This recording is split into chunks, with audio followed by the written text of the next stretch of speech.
বিশেষ দিনকে কেন্দ্র করে বলিউড টলিউডের মতো ঢালিউড ইন্ডাস্ট্রিও বিশেষ প্রস্তুতি নেয়। আসন্ন পূজা উৎসবকে মাথায় রেখে ঢালিউড প্রস্তুতি নিচ্ছে বিশেষ সিনেমা মুক্তির। এর মধ্যে প্রধান আকর্ষণ থাকছে তারকাবহুল সিনেমা ব্যাচেলর ইন ট্রিপ।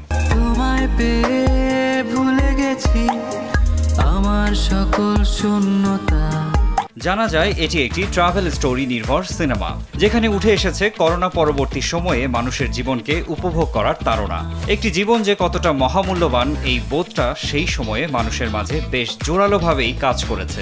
সেই আবেগটাই কুয়াকাটা সমুদ্র সৈকতে ঘুরতে যাওয়া বেশ কিছু ব্যাচেলর গ্রুপের মাধ্যমে তুলে ধরার চেষ্টা করেছেন নির্মাতা নাসিম শাহানি। পূজায় আমার যে সিনেমাটা আসতেছে এটার নাম হচ্ছে ব্যাচেলর ইন ট্রিপ। এটা একটু অ্যাডভেঞ্চার টাইপের চলচ্চিত্র এবং অনেক আর্টিস্ট এই মুভিতে। আর্টিস্টটা দারুণ করছে এবং স্টোরিটাও আলহামদুলিল্লাহ খুব গোছায় করতে পেরেছি, একটু সময় নিয়ে করেছি।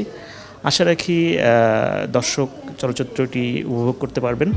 চলচ্চিত্রটির কাস্টিং নিয়ে দর্শক মহলে আলোচনা শুরু হয়েছিল শুটিং চলাকালীন সময় থেকেই। সিনেমাটিতে বিভিন্ন চরিত্রে অভিনয় করেছেন সজল নূর, শিরিন শিলা, কায়েস আরজু, কচি খন্দকার, তারেক মাহমুদ, মুকিত জাকারিয়া, শিশির আহমেদ সহ আরও এক ঝাঁক অভিনয়শিল্পী।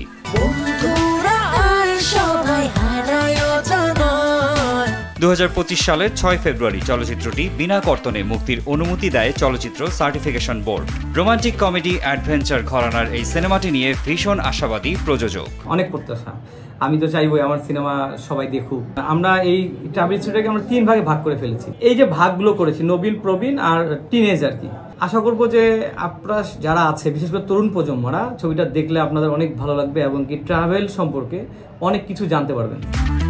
পূজা উৎসবকে কেন্দ্র করে চলচ্চিত্র ব্যাচেলর ইন ট্রিপ সারা দেশে মুক্তি পাচ্ছে আগামী 3 অক্টোবর। আমাজন ফিল্মস প্রযোজিত এই সিনেমাটি ইতিমধ্যেই বৈচিত্র্যময় কাস্টিংয়ের জন্য আলোচিত হয়েছে। ঈদকে কেন্দ্র করে যেভাবে দর্শক মুখর হয়ে ওঠে সিনেমা হলগুলো, সেভাবেই পূজার মতো উৎসবেও দর্শক সিনেমা হলমুখী হবেন, এমনটাই প্রত্যাশা সিনেমা সংশ্লিষ্টদের। মারজান ইভান, গ্ল্যামার।